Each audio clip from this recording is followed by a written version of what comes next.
नमस्कार विद्यार्थी पालक मित्रांनो, आपल्या सर्वांचं स्वागत आहे विजन करिअर काउन्सिलिंग मध्ये. मी योगेश्वर गुट्टे, आपला एज्युकेशन आणि करिअर मेंटॉर. जेई नंतर IIT, NIT, IIIT आणि GFTI मध्ये ऍडमिशन घेण्यासाठीची जोसा काउन्सिलिंग प्रोसेस असते, त्याचं टाइम टेबल पण आलेलं आहे. आणि आता आपण पाहणार आहोत की या काउन्सिलिंग मध्ये आपल्याला एनरोलमेंट कसं करायचे, यासाठी काही एक्स्ट्रा फीस लागणार आहे का, यामध्ये काय काय प्रोसिजर आहेत, काय काय डॉक्युमेंटेशन आहे, ही सगळी माहिती आपण या व्हिडिओमध्ये घेणार आहोत. जसं की व्हिडिओचं टायटल तुम्हाला सांगते, या व्हिडिओमध्ये आपण जोसा रजिस्ट्रेशन आणि चॉईस फिलिंग कशी करायची, सोबतच प्री डॉक्युमेंट अपलोड आणि प्री पेमेंट बद्दल आपण या व्हिडिओमध्ये माहिती घेणार आहोत. तर चला सुरुवात करूया. सगळ्यात पहिल्यांदा की आपल्याला रजिस्ट्रेशन जोसाचं कसं करायचंय, इथे तुम्ही बघू शकता. सिंपल जोसाची वेबसाईट इथे आपल्याला दिसेल, josa.nic.in नावाची वेबसाईट. इथे जायचं आपल्याला. इथे तुम्हाला दिसेल असेल आता इथे तुम्हाला online registration and choice filling for JoSAA 2026 नावाचे टॅब तुम्हाला दिसते. त्या टॅबवरती तुम्ही क्लिक करू शकता. तिथे क्लिक केल्याच्या नंतर तुम्हाला या प्रकारची विंडो ओपन झालेली दिसेल, जिथे तुम्हाला तुमचा जेई मेन्सचा ऍप्लिकेशन नंबर, JEE मेन्स ऍडव्हान्सचा नाही, जरी तुम्हाला IIT ला ऍडमिशन घ्यायचं असेल, NIT ला ऍडमिशन घ्यायचं असेल, तरी तुम्हाला केवळ JEE mains application number, password तुम्ही टाकायचा आहे, सिक्युरिटी पिन टाकायचा आणि तुम्ही प्रोसीड करायचे. इथे लक्षात घ्या, पासवर्ड तुमचा विसरला असेल तुम्ही फॉरगेट करू शकता. अदरवाईज तुम्ही तुमचा जेई मेन्सचा ID पासवर्ड तुम्हाला माहिती असेल तो तुम्ही टाकून प्रोसीड करायचे. नेक्स्ट स्टेप मध्ये तुमच्या रजिस्टर्ड नंबरवरती तुम्हाला OTP पाठवण्यात येतो. तुमचा ईमेल ID आणि मोबाईल नंबर, जो का तुम्ही जेईचा फॉर्म भरताना तुमच्याकडे तुम्ही दिला होता, त्या मोबाईल नंबरवर आणि ईमेल आयडीवरती OTP येतो. त्यापैकी कुठे आलेला ईमेल ID मोबाईल नंबर तुम्ही म्हणजे त्या दोन्हीवरती आलेला OTP तुम्ही टाकून इथे सबमिट बटनला क्लिक करू शकता. सबमिट बटनला क्लिक केल्यानंतर सगळ्यात पहिल्यांदा तुमचे जोसाचा डॅशबोर्ड ओपन होतो. या प्रकारचा डॅशबोर्ड तुमच्या पुढे असतो. आपण आपला डॅशबोर्ड चेक करू शकता, आपलं प्रोफाईल तुम्ही चेक करू शकता, ज्यामध्ये तुम्हाला तुमची सगळी माहिती इथे दिसते. आता हा विद्यार्थी आपल्याकडे IIT ला क्वालिफाईड नाही आहे, त्याची या प्रकारची प्रोफाईल आहे. आपल्याकडे अजून एक विद्यार्थी आहे. हा हा IIT ला क्वालिफाईड नाही, तेव्हा इथे तुम्हाला दिसेल जेई ऍडव्हान्स नॉट एलिजिबल. इथे तुम्हाला त्याची बेसिक माहिती दिसते. त्याचा कॉमन रँक दिसतो जेई मेनचा, ऍडव्हान्स रँक आलेला नाही आणि OBC रँक पण दिसतो. सोबत आपण काय काय म्हणजे आपले लॉग इनचे डिटेल्स रजिस्ट्रेशनचे दिसतात. इथे आपण बघू शकता की JEE advanced seats not eligible, JEE mains eligible, BR seat not eligible, planning not eligible. ज्या सीट्सला तुम्ही एलिजिबल आहेत ते तिथे येस दाखवतं, नाही तर ते नाही दाखवतं. इथून पुढच्या ह्याच्यामध्ये तुम्हाला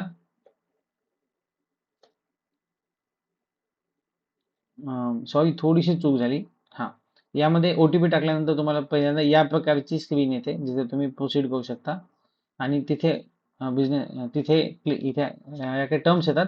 या टर्म्सला क्लिक केल्यानंतर तुमच्या पुढे तुमचं ऑनलाईन रजिस्ट्रेशन तुम्ही करू शकता. ऑनलाईन रजिस्ट्रेशन मध्ये तुम्हाला या काही फील्ड विचारले जातात. तर हा विद्यार्थी आपला NIT वाला आहे, याला या काही फील्ड म्हणजे वरचे काही जे वर तुम्हाला जे डॅशबोर्ड दिसतो पूर्ण ऑलरेडी फील्ड असतो. इथे फक्त तुम्हाला काही महत्त्वाच्या गोष्टी बदलायच्या आहेत. जर तुम्हाला बदलायच्या असेल तर तुमचं जेंडर करेक्ट बघायचं आहे, तुमची नॅशनॅलिटी बघायची आहे, तुमची 12वी विदिन इंडिया का आउटसाइड इंडिया जे काही झालेलं असेल, आपल्या मोस्ट ऑफ विद्यार्थ्यांचे विदिन इंडिया झालेले आहे, त्यांनी विदिन इंडिया निवडायचे. त्यानंतर महत्वाचे स्टेट ऑफ एलिजिबिलिटी, इथे अजिबात चूक करायची नाहीये. स्टेट ऑफ एलिजिबिलिटी म्हणजे कुठल्या राज्यातनं तुम्हाला तुमचं 12वी झालेलं आहे. NIT कॉलेजेसमध्ये 50% जागा त्या रिस्पेक्टिव्ह राज्यातल्या मुलांसाठी राखीव असतात. त्यामुळे हा मुद्दा करताना चुकायचा नाही. ज्यांचं कोट्यातनं झाला असेल 12वी त्यांनी तिकडचं निवडायचे, ज्यांचं महाराष्ट्रात झालं त्यांनी महाराष्ट्रात निवडायचे. पुढचे प्रश्न मेन्सच्या विद्यार्थ्यांना विचारले जातात. आपल्याकडे अजून एक विद्यार्थी ज्याचा आपण ऍडव्हान्सचं बघूया की त्याला ऍडव्हान्स मध्ये यामध्ये काय प्रश्न विचारले जातात. हा, हे NITच्या विद्यार्थ्याचं ज्याच्यामध्ये काही बेसिक प्रश्न विचारले जातात, आणि हे ऍक्च्युली ऍडव्हान्सच्या विद्यार्थ्याचं आहे, ज्याच्यामध्ये colour blindness, do you have a colour blindness, yes or no निवडायचे. असेल तर येस म्हणायचे, नसेल तर नो म्हणायचे. मॅक्झिमम मुलांना नसणारे तर त्यांनी नो म्हणायचे. Do you have one I vision, तुम्हाला एका डोळ्याने दिसतं का, नो म्हणायचे. हे ऍडव्हान्सला तुम्ही क्वालिफाय असेल तर या प्रकारचा डॅशबोर्ड येतो, आणि मेन्सला क्वालिफाय असेल तर या प्रकारचा येतो, ज्याच्यामध्ये मेन्समध्ये कमी प्रश्न विचारलेले आहेत, ऍडव्हान्समध्ये तुम्हाला दोन प्रश्न एक्स्ट्रा विचारलेले आहेत. ओके, हे दोन प्रश्न तुम्हाला एक्स्ट्रा विचारलेले आहेत. मेन्समध्ये तुम्हाला फक्त या प्रकारचा डॅशबोर्ड येतो. इथे तुम्ही मेल फिमेल जे काय असेल ते नॅशनॅलिटी इंडियन, 12वी विदिन इंडिया आणि राज्य निवडायचे व्यवस्थित, आणि तुम्ही इथे प्रोसीड टू प्रिव्ह्यूला म्हणू शकता. प्रिव्ह्यूला गेल्यानंतर तुम्हाला या प्रकारचा प्रिव्ह्यू दिसतो. आपण आता हा NITच्या विद्यार्थ्याचा प्रिव्ह्यू बघतोय. प्रिव्ह्यू व्यवस्थित चेक करायचा आहे, काही मिस्टेक नाही कन्फर्म करायचे, आणि तुम्ही कन्फर्म रजिस्ट्रेशनला जाऊ शकता. काही चूक आढळली तर आपण एडिट क्रेडेन्शियलला जाऊ शकतो. त्यानंतर तुमचा या प्रकारचा डॅशबोर्ड, हे केल्यानंतर तुमचा या प्रकारचा डॅशबोर्ड तुमच्या पुढे येतो. इथे आपण प्रोफाईल ऑलरेडी चेक केलेली आहे, प्रोफाईल कशी असते ते. आता इथे बघा, हा विद्यार्थी IIT ला क्वालिफाईड आहे. जे विद्यार्थी मी स्क्रीनशॉट दाखवतो, हा विद्यार्थी IIT ला क्वालिफाईड आहे. आणि आपल्याकडे हा एक विद्यार्थी जो NIT ला क्वालिफाईड आहे. तर तुम्ही बघू शकता जो विद्यार्थी IIT ला क्वालिफाईड आहे त्याचे आपल्याला 1014 ऑप्शन दिसतात आणि हा एक विद्यार्थी त्याचे फक्त IIT नसून फक्त NIT IIIT GFT मध्ये 694 एवढे चॉईसेस आपण देऊ शकतो. ओके, तर आता चॉईसेस कसे द्यायचे हे देखील आपण पाहणार आहोत. ओके, चॉईसेस देण्यासाठी काय करायचं आपल्याला, इथे डाव्या साईडला चॉईस फिलिंगला आपल्याला क्लिक करायचं. चॉईस फिलिंगला क्लिक केल्यानंतर तुम्हाला इमिडिएटली जेव्हा तुम्ही चॉईस फिलिंगला क्लिक करतात तेव्हा तुम्हाला अजून एकदा OTP विचारण्यात येतो. तो OTP तुम्हाला टाकायचा असतो आणि OTP टाकल्यानंतर तुमची चॉईस फिलिंगची विंडो बनवते, जिथे तुम्हाला इथे इन्स्टिट्यूटचं टाईप, इन्स्टिट्यूटचं नेम आणि इथं ब्रांचचं नेम तुम्हाला निवडावं लागतं. या प्रकारे तुम्ही तुमची चॉईस फिलिंग करू शकतात. आपण एक व्हिडिओ ऑलरेडी रेकॉर्ड केलेला आहे याबद्दलचा, आपण तो बघूया. ओके, सो चॉईस फिलिंग आपल्याला या प्रकारे करायची. बघा इथे तुम्हाला या प्रकारची विंडो दिसते. इथे ऑल इन्स्टिट्यूट टाईप्स, म्हणजे तुम्हाला इन्स्टिट्यूटचं टाईप निवडायचं असतं, कॉलेजचं नाव निवडायचं असेल तर ब्रांचचं नाव तुम्ही निवडू शकता. तर इथे मी तुम्हाला दाखवतोय आपल्याला कशा प्रकारे करायचं आहे. इथे तुम्ही IIT NIT, आता हा विद्यार्थी आपला जो आहे याचा आपण NITचं ऑप्शन निवडूया. NIT कॉलेज, NIT निवडल्यानंतर तुम्हाला इथे खाली कॉलेजचे नाव येतात, ब्रांचचे नाव येतात. इथे तुम्ही कॉलेजचं नाव निवडू शकता. इथे NIT त्रिचीला आपल्याला निवडायचं आहे आणि ते आपण ऑप्शन या प्रकारे आपण ऍड करू शकतो. आणि ऍड केलेले ऑप्शन्स तुम्हाला इकडे उजव्या साईडला दिसेल की इथे तुम्ही रिमूव्ह करू शकतात किंवा अप आणि डाऊन करू शकतात. वेळोवेळी दर 30 सेकंदाला किंवा 1 मिनिटाला तुम्ही हे चॉईसेस वेळोवेळी सगळे चॉईसेस तुमचे भरल्यानंतर तुम्ही ते सेव्ह अँड कंटिन्यू पण करणं गरजेचं आहे. सेव्ह अँड कंटिन्यू करत राहणं गरजेचं नाही, तर तुम्ही खूप वेळ हे नाही केलं तर तुमचे भरलेले ऑप्शन्स सेव्ह होत नाहीत. या प्रकारे तुम्ही तुमचे ऑप्शन भरू शकता. ओके, आता ऑप्शन कसं भरायचं आपण बघितलं. त्यानंतर आपण बघूया pre payment and pre document upload. इथे तुम्हाला दिसेल pre payment and pre document upload. तर सगळ्यात पहिल्यांदा तुम्हाला जेईच्या डॅशबोर्डवरती डाव्या साईडला इथे प्री पेमेंट नावाचा टॅब दिसतो. इथे तुम्ही क्लिक केल्यानंतर या प्रकारची तुम्हाला माहिती भरायची असते. इथे तुम्हाला तुमचा म्हणजे विद्यार्थ्यांनी कोणाचाही अकाउंट नंबर, नाव, account number, confirm account number, bank name आणि IFSC कोड टाकायचा. सोबतच तुम्ही जे डिटेल्स अपलोड करताय त्याचा कॅन्सल चेक किंवा पासबुकचा स्क्रीनशॉट तुम्हाला अपलोड करायचा आहे. बघा, प्री पेमेंट हे पूर्णपणे ऑप्शनल आहे. ऑप्शनल म्हणजे काय, हे तुम्ही सीट लागल्यानंतरही करू शकता. पण जर तुम्हाला नंतर घाई होऊ शकते, पेमेंटमध्ये इश्यू शकतात असं काही वाटत असेल, ज्यांना 100% विश्वास आहे मला सीट लागणारच आहे, ते विद्यार्थी प्री पेमेंट करू शकतात.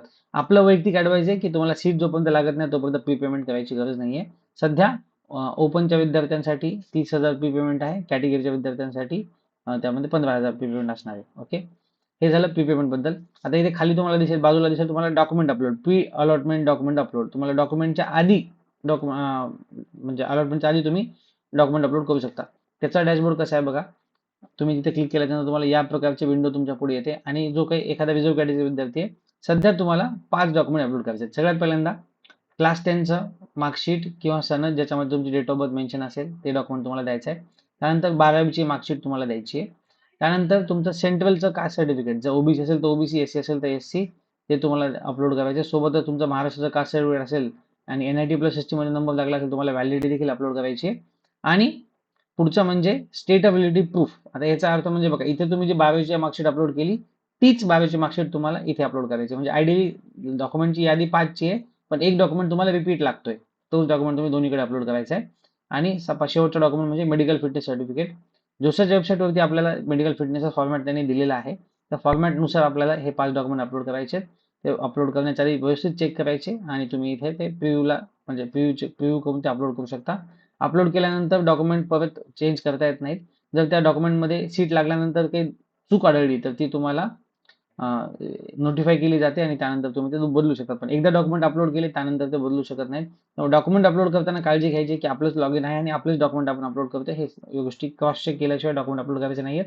डॉक्युमेंट अपलोडसाठी देखील आपण ॲडवाइस करतो विद्यार्थ्यांना की आत्ता डॉक्युमेंट अपलोड करणं गरजेचं नाहीये. तुम्ही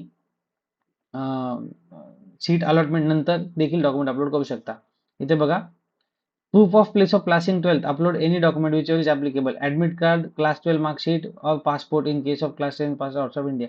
तर बघा, तुमच्या स्टेट ऑफ मध्ये तुम्ही काय करू शकता, तुमचं 12वीचं बोर्डचं हॉल तिकीट किंवा मार्कशीट दोन्ही अपलोड करू शकता. आपल्याकडे मार्कशीट असणार आहे, सगळ्यांनी इथे 12वीची मार्कशीट अपलोड करायची आहे. ओके, ही झाली जोशामध्ये रजिस्ट्रेशन कसं करायचं, प्री पेमेंट कसं काय असतं आणि प्री डॉक्युमेंट अपलोड कसे करायचे त्याबद्दलची माहिती.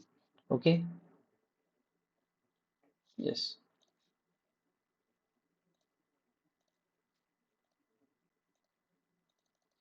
याबद्दलची माहिती. या व्यतिरिक्त तुम्हाला काही क्वेश्चन्स किंवा डाऊट असेल तर तुम्ही आम्हाला आमच्या दिलेल्या नंबरवरती कॉन्टॅक्ट करू शकतात. आमचे नंबर्स या व्हिडिओच्या कमेंट सेक्शनमध्ये खाली दिलेले आहेत, डिस्क्रिप्शन बॉक्समध्ये खाली दिलेले आहेत.